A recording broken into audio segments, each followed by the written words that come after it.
Good morning students, welcome to chemistry class.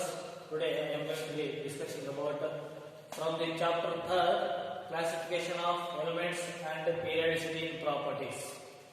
So in that periodic trends in properties of elements. Periodic trends in properties of elements or periodicity in properties. Periodicity in properties. Okay. So this is periodicity. What is the periodic?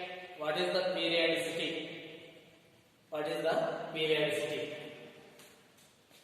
Some gap intervals the same thing is repeated. It's a same repeated. That is one period. Suppose 1 week. 1 week. Sunday to another one Sunday.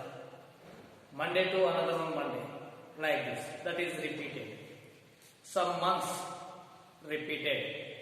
Seasons repeated. That is periodic. That is periodic. Okay. So that is the period. Some period after coming the same. Here there are certain physical and chemical properties of elements. There are certain physical and chemical properties of elements which repeat after certain regular intervals. Which repeat after certain regular intervals. Which repeat after regular intervals. When elements are arranged in the increasing order of their atomic number. Increasing order of their atomic number. When elements are arranged in their increasing order of their atomic number. So what is that gives a physical and chemical properties of elements which are repeat after certain regular intervals when their elements are arranged in the increasing order of their atomic number. These properties are called periodic properties. These properties is called periodic properties. The property is known as periodicity. The properties is called periodic properties. So which are same after some regular intervals. Regular intervals. That is periodicity. The properties, which properties are again and again after some regular intervals. That properties are called periodic properties.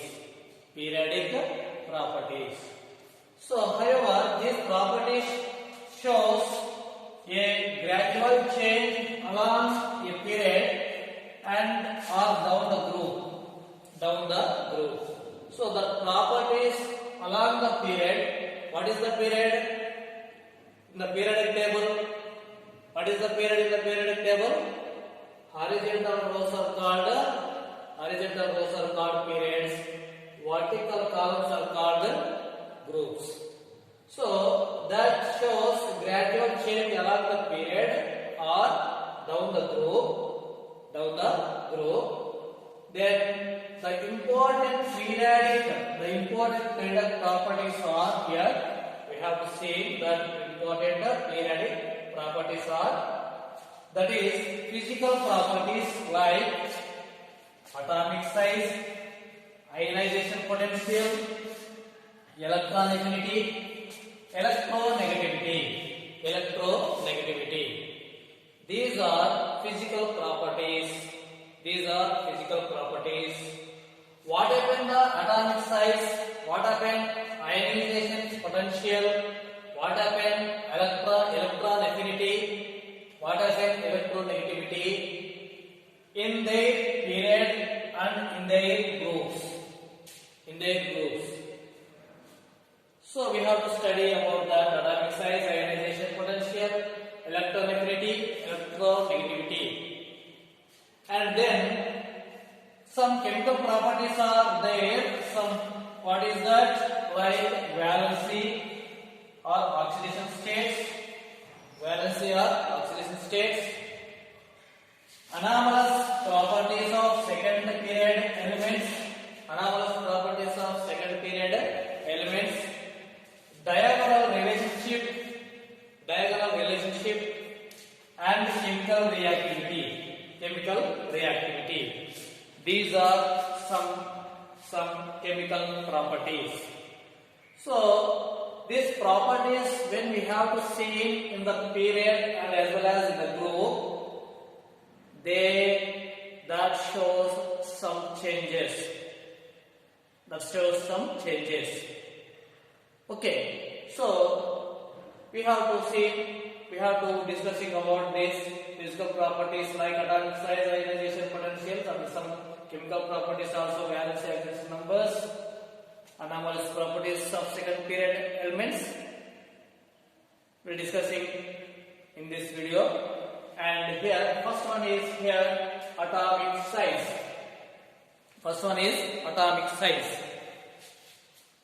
Atomic size. What is the atomic size?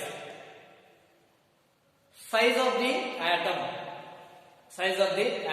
How it is measured? It is very difficult to measure that atomic size.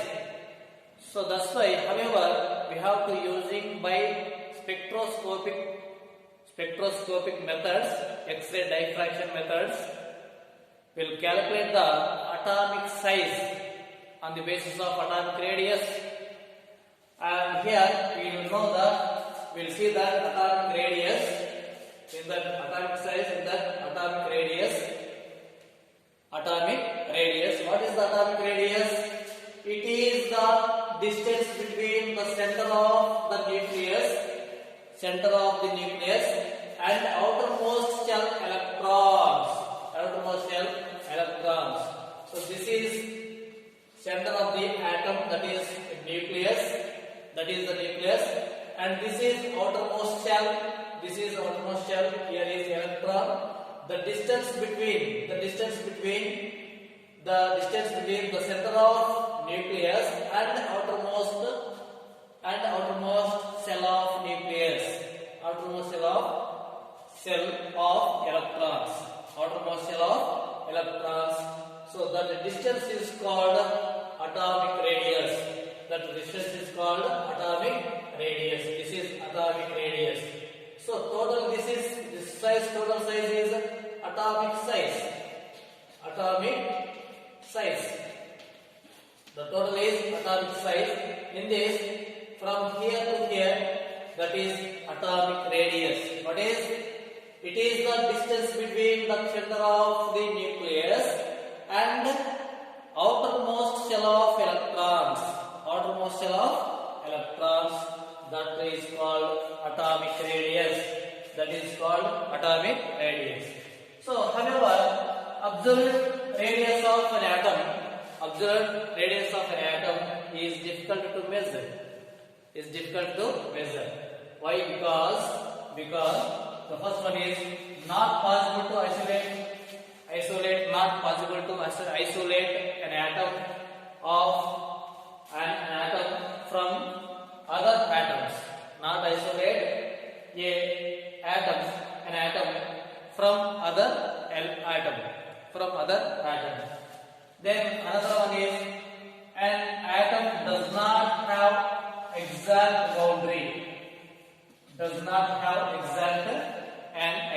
boundary. So due to this reason, why? Because the probability of finding electrons, that is imaginary space in a three-dimensional space. Okay, so that's why that is difficult to measure atomic radius. Measuring is difficult. That is the reason. Okay. However, we have to calculate by using the radius in a molecule.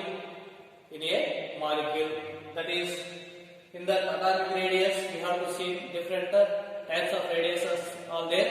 First one is covalent radius. Covalent radius. What is the covalent radius? What is the covalent? What is the covalent? When atom, another one atom, both are combined to give a molecule with covalent bond. With covalent bond, that is called covalent molecule. Covalent molecule H2. So H2, H bond H, Cl2, Cl bond Cl. So mutual sharing of electrons from here to here. So that is the covalent bond is formed between hydrogen and hydrogen, between chlorine and chlorine, like this. So we cannot separate this atom of hydrogen in molecule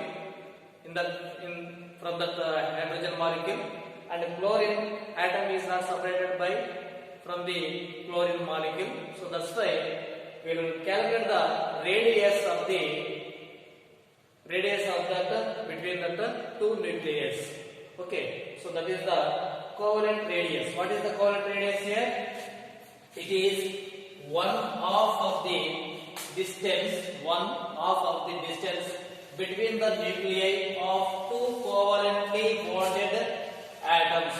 Two covalently bonded atoms of the same element in a molecule. Example H2, H bond H, Cl2, Cl bond Cl, Cl bond Cl. So same atom of molecule, same atoms in a molecule. So that is the covalent radius. What is the covalent radius? It is the 1/2 of the distance between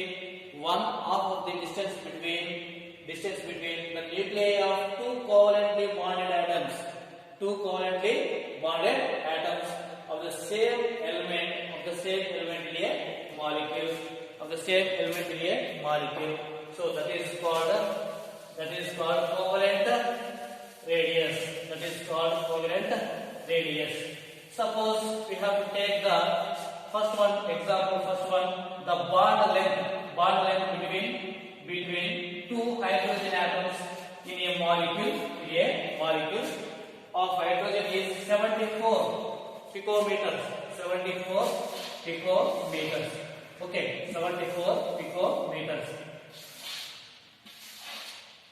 Okay, so this is the hydrogen atom, and this is center of this atom, and bond length between from here to here, two nuclei, 1/2 distance.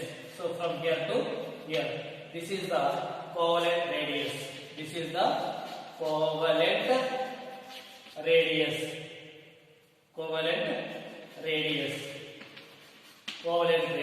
This is the covalent radius. This is hydrogen atom. This is another one hydrogen atom.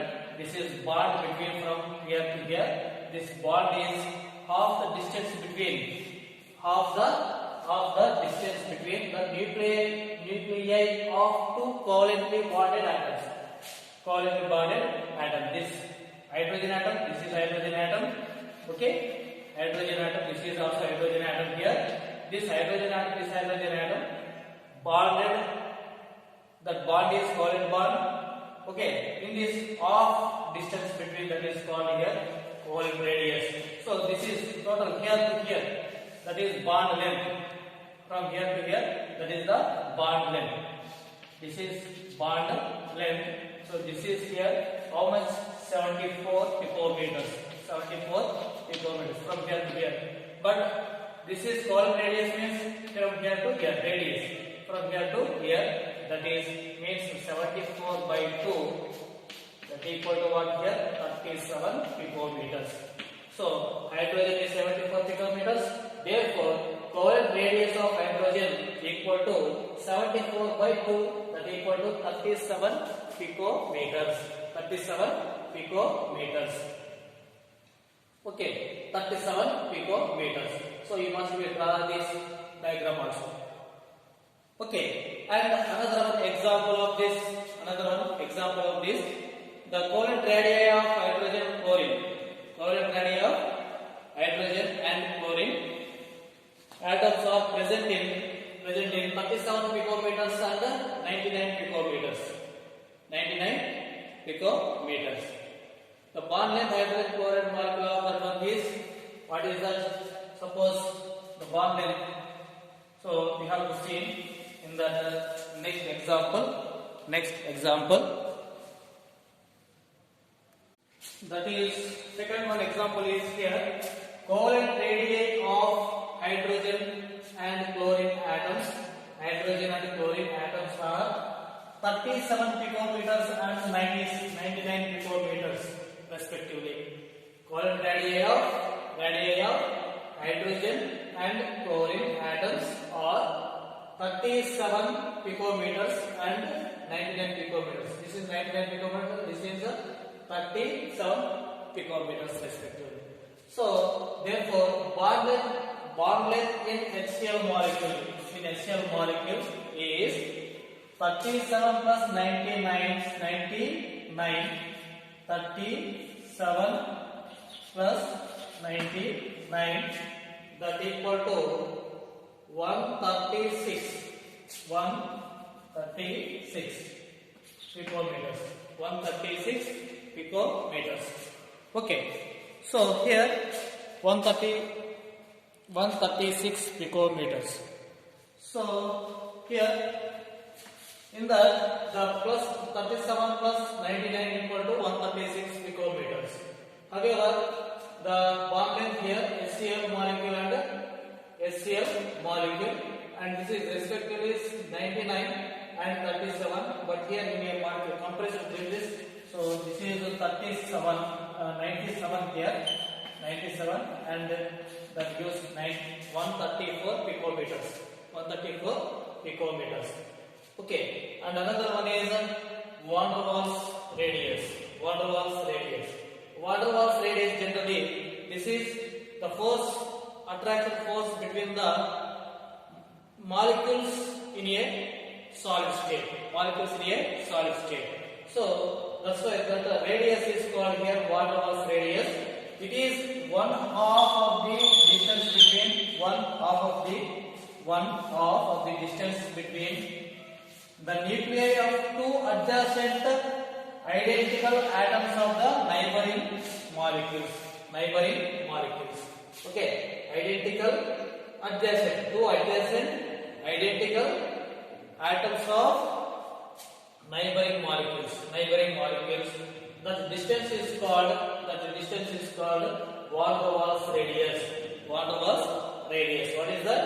One half of the distance between the nuclei of two adjacent molecules directly are identical atoms of neighboring molecules. You just write directly one half of the distance between nuclei of two adjacent molecules. Okay, so identical atoms of neighboring molecules. Okay, no problem. So they are determined in the solid state by X-ray studies. Okay, for example, here the internuclear distance between hydrogen atoms of two adjacent molecules. Hydrogen molecules, H2 molecule. So that equal to 240 picometers. Therefore, van der Waals radius of hydrogen here 240 by 2, that equal to 120 picometers. So this is the diagram of that one. I will draw that here